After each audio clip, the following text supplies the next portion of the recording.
नमः शिवाय, जय माता दी। दोस्तों कैसे हैं आप सभी लोग। आई होप आप स्वस्थ हैं और अच्छे हैं। दोस्तों चंद्र नवमी का भी त्यौहार जो है वह आ गया है और चंद्र नवमी का जो त्यौहार है वह हमारे जीवन में बहुत ही ज़्यादा महत्व रखता है। वैदिक ज्योतिष में चंद्रमा यानी कि चांद को मन का कारक ग्रह कहा जाता है और चांद जो होता है वह मन को नियंत्रण करता है। नियंत्रण कंट्रोल करने में हमारी सहायता चांद यानी कि मन करता है। यह भावनाओं की झड़ी हम लगा देता है या किसी की जो मानसिक स्थिति होती है उसे मजबूत कर सकता है और वहीं किसी की भी मानसिक स्थिति जो होती है उसे खराब भी कर सकता है। यह माता का कारक ग्रह भी होता है। माँ का सीधा संबंध चंद्र ग्रह से होता है दोस्तों। और जो ज्योतिष में चंद्रमा को स्त्री ग्रह माना जाता है। मन और माता दोनों का कारक ग्रह कौन है? चंद्र ग्रह है। तो चंद्र नवमी पर कुछ लोग व्रत रखते हैं और कुछ लोग व्रत नहीं रखते हैं, लेकिन वह कुछ उपाय जो हैं वह ज़रूर कर सकते हैं। जैसे कि मैंने अभी आपको बताया, चंद्र ग्रह का सीधा संबंध हमारे मन से होता है और मन का हमारी मानसिक स्थिति पर बहुत ही ज़्यादा फर्क पड़ता है। अगर हमारा मन बेचैन है, ख्यालों में डूबा है, परेशानी में डूबा है, इसका कारक कौन होता है? चंद्र। और अगर वहीं हमारा मन प्रसन्न है, हम टेंशन होने के बाद भी टेंशन नहीं लेते हैं, और तो इसका क्या ये किससे कनेक्टेड है? ये चंद्र ग्रह से ही कनेक्टेड है।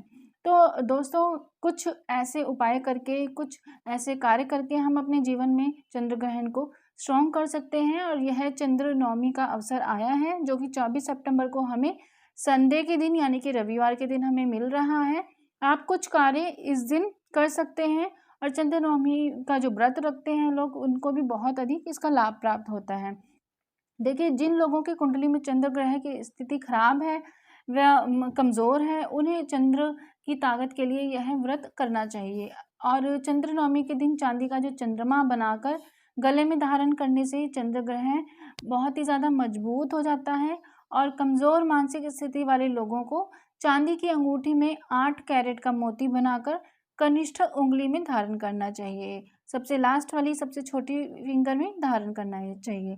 अगर आर्थिक स्थिति कमज़ोर है तो चंद्र नवमी के दिन आप चंद्र यंत्र को घर में स्थापित कर सकते हैं। इससे जल्द ही पैसों की कमी जो होती है आपके जीवन में वह दूर हो जाती है दोस्तों। और चंद्र नवमी के दिन चांदी का चौकोर टुकड़ा, जो कि बहुत ही आसानी से किसी भी ज्वेलरी शॉप से आप ले सकते हैं, अपने घर की तिजोरी में रखें और आर्थिक स्थिति में सुधार जो है वह ज़रूर आता है दोस्तों। और देखिए, अगर आप व्रत करना चाहते हैं तो व्रत भी बहुत इजी है। चंद्र नवमी के दिन व्रत रखना चाहते हैं तो आप वह भी रख सकते हैं। जो लोग चंद्र नवमी का व्रत रखते हैं उन्हें सुबह सूर्योदय से पहले उठकर स्नान से निवृत्त होकर अपनी पूजा वाले स्थान पर आकर भगवान के सामने चंद्र नवमी व्रत का संकल्प लेना चाहिए। जब हम संकल्प लेते हैं तभी से हमारा व्रत जो होता है वह शुरू हो जाता है। एक तरीके से यह पक्का हो जाता है कि हम व्रत रख रहे हैं।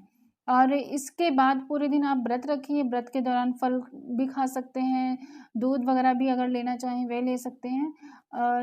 और फल खाएं तो ज़्यादा बेटर है।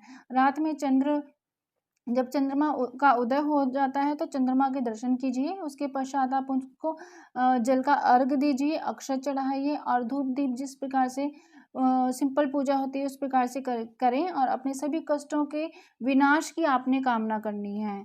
सभी कष्टों के विनाश की कामना करके व्रत का आप पारायण कर सकते हैं। ये छोटी सी विधि है, आप अगर रखना चाहें तो रखिए। देखिए, हमारा मन शांत है तो सब कुछ अच्छा है। मन में अगर शांति है, मन संतुष्ट है, तो हमारे जीवन में सब कुछ अच्छा होता है। लेकिन अगर कहीं वही मन बेचैन है, समस्याएं हैं मानसिक, किसी प्रकार से हम पीड़ित हैं मानसिक समस्याओं से, या हमारा जो मन है वह स्थिर नहीं रहता है, कहीं कुछ सोचने लगता है। देखिए, अगर आप कभी चिंता में हैं, अगर आप सोना चाहें, चाहे कितने भी थके हुए हैं, अगर आप चिंता करते हैं, सोचने लगते हैं, तो वह हमारी नींद को भी उड़ा देता है। इसी प्रकार से हमारा मन शांत होना बहुत ज़रूरी है। और जिसका चंद्रमा वीक है उसे यह उपाय करने चाहिए।